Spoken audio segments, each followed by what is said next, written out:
ಯಾವುದು ನಿಜವಾದ ರೈತರ ಸರ್ಕಾರ, ಯಾವುದು ಇವತ್ತು ಅಹಿಂದ ಸರ್ಕಾರ? ಅಹಿಂದದಲ್ಲಿ ಇರ್ತಕ್ಕಂಥ ವ್ಯಕ್ತಿಗಳು, ಕುಟುಂಬಗಳು, ರೈತ ಸಮಾಜದವರಲ್ವೇ ಕೇಳಲಿಕ್ಕೆ ಬಯಸ್ತೀನಿ. ನಾಡಿನ ಅಹಿಂದ ಹೆಸರಿನ ರಾಜಕಾರಣವನ್ನು ಮುಂದಿಟ್ಟು ನಿಮ್ಮಗಳಿಗೆ ದ್ರೋಹವನ್ನು ಬಗಿತಾ ಇರ್ತಕ್ಕಂಥ ಈ ಸರ್ಕಾರದ ಮುಖ್ಯಮಂತ್ರಿಗಳನ್ನು ಕೇಳಲಿಕ್ಕೆ ಬಯಸ್ತೀನಿ. ಇವತ್ತು ಮೆಕ್ಕೆಜೋಳ ಬೆಳೆದಂತ ರೈತರು ಬೀದಿಗೆ ಬಂದಿದ್ದಾರೆ. ತೊಗರಿ ಬೆಳೆದಂತ ರೈತರು ಗುಲ್ಬರ್ಗಾದಲ್ಲಿ ಬೀದಿಗೆ ಬಂದಿದ್ದಾರೆ. ಇವರು ಯಾವಾಗ ಖರೀದಿ ಕೇಂದ್ರ ಪ್ರಾರಂಭ ಮಾಡ್ತಾರೆ? ಯಾವಾಗ ನನ್ನ ರೈತರು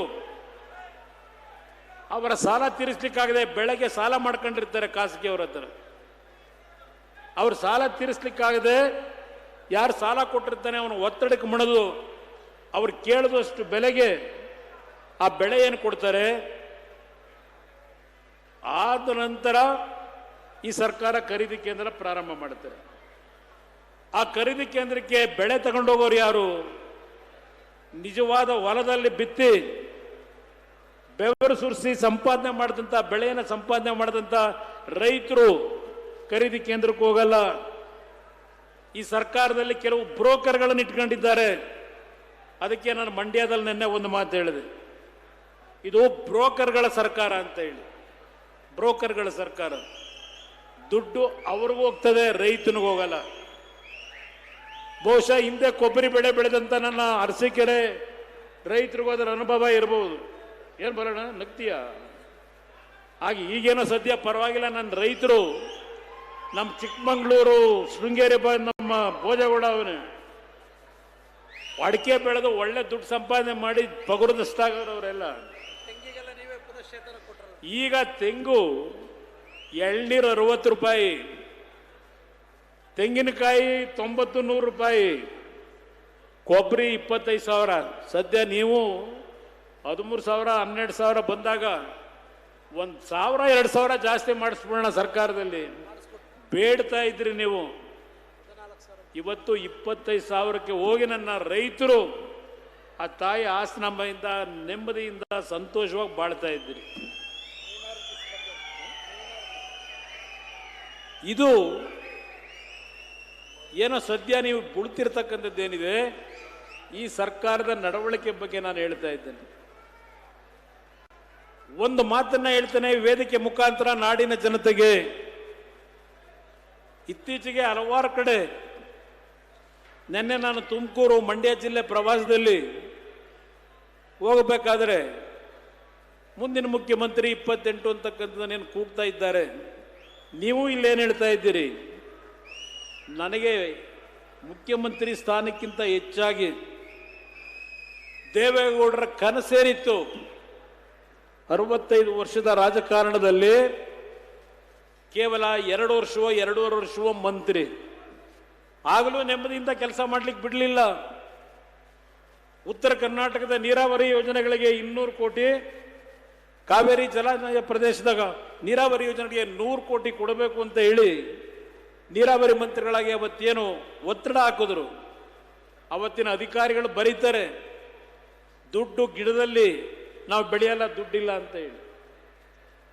ಅವರ ಹೋರಾಟವನ್ನು ಇವತ್ತೇನು ನೀವು ಬೆಳೆಸಿದ್ದೀರಿ, ಈ ಒಂದು ಜಿಲ್ಲೆಯ ಪುಣ್ಯ ಭೂಮಿಯಿಂದ ಇವತ್ತೇನು ನಿಂತು ಮಾತಾಡ್ತಾ ಇದ್ದೇನೆ.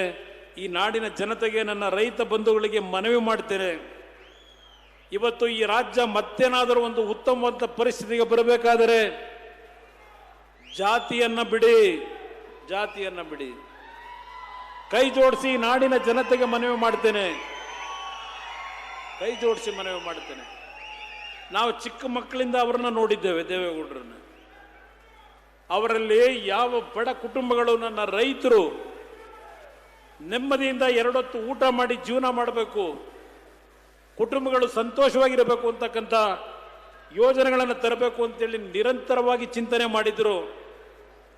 2 ವರ್ಷ ನೀರಾವರಿ ಮಂತ್ರಿ, 18 ತಿಂಗಳು ಮುಖ್ಯಮಂತ್ರಿ.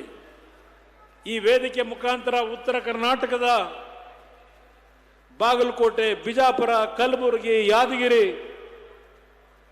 ಹಲವಾರು ಜಿಲ್ಲೆಗಳ ನನ್ನ ರೈತ ಬಂಧುಗಳಿಗೆ ಮನವಿ ಮಾಡ್ತೇನೆ, ದೇವೇಗೌಡರು 94ರಲ್ಲಿ ಮುಖ್ಯಮಂತ್ರಿ ಆಗದೆ ಹೋಗಿದ್ರೆ ಇವತ್ತು ಯಾವೊಂದು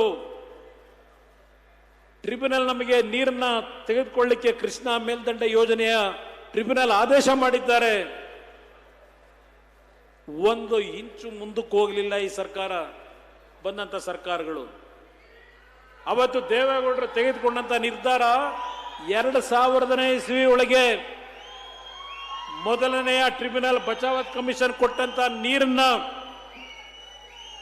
ನಾವು ಬಳಕೆ ಮಾಡ್ಕೊಳ್ಳದೆ ಇದ್ರೆ ಅವತ್ತು ಉತ್ತರ ಕರ್ನಾಟಕದ ರೈತರು ಬೀದಿಗೆ ಬರಬೇಕಾದಂತ ಪರಿಸ್ಥಿತಿ ಇತ್ತು. ಕೇವಲ 4 ವರ್ಷದಲ್ಲಿ ಆ ನೀರನ್ನ ಬಳಕೆ ಮಾಡಲಿಕ್ಕೆ ಆಲಮಟ್ಟಿ ಜಲಾಶಯವನ್ನ ಕಟ್ಟತಕ್ಕಂಥ ನಿಟ್ಟಿನಲ್ಲಿ ಅವರು ತೆಗೆದುಕೊಂಡಂತ ನಿರ್ಧಾರಗಳು ಈ ವೇದಿಕೆ ಮುಖಾಂತರ, ಈ ಪುಣ್ಯ ಭೂಮಿಯಿಂದ ಈ ನಾಡಿನ ನನ್ನ ರೈತ ಬಂಧುಗಳು ಉತ್ತರ ಕರ್ನಾಟಕ ಇರಲಿ, ಮಧ್ಯ ಕರ್ನಾಟಕ ಇರಲಿ, ಮನವಿ ಮಾಡ್ತೇನೆ. ಅವತ್ತು ದುಡ್ಡಿನ ಕೊರತೆ, ಅವರ ಬಜೆಟ್ 3,000 ಕೋಟಿ ರೂಪಾಯಿ ಇತ್ತೇನು. ನೀರಾವರಿ ಬಾಂಡ್ಗಳನ್ನು ಮೊದಲನೇ ಬಾರಿಗೆ ಏನು ಒಂದು ಸರ್ಕಾರದ ಮುಖಾಂತರ ಬಿಡುಗಡೆ ಮಾಡಿ ಹಣ ಸಂಗ್ರಹ ಮಾಡಿದ್ರು. ಹಲವಾರು ವಿಷಯಗಳಿದೆ ಮಾತಾಡ್ಲಿಕ್ಕೆ ಹೋದ್ರೆ. ನೀವು ಸಣ್ಣ ಆಗ್ಬೇಕಲ್ವಾ? ಅದು ಒಂದು ಉತ್ತಮ ಆಹಾರದಿಂದ ಸಣ್ಣ ಆಗ್ಬೇಕಲ್ವಾ? ಪ್ರತಿದಿನ ನಮ್ಮ ಜೀನಿ ಸ್ಲಿಮ್ನ ಯೂಸ್ ಮಾಡಿ ಯಾವುದೇ ಸೈಡ್ ಎಫೆಕ್ಟ್ ಇಲ್ದಂಗೆ ನೀವು ಸಣ್ಣ ಆಗ್ತೀರಾ.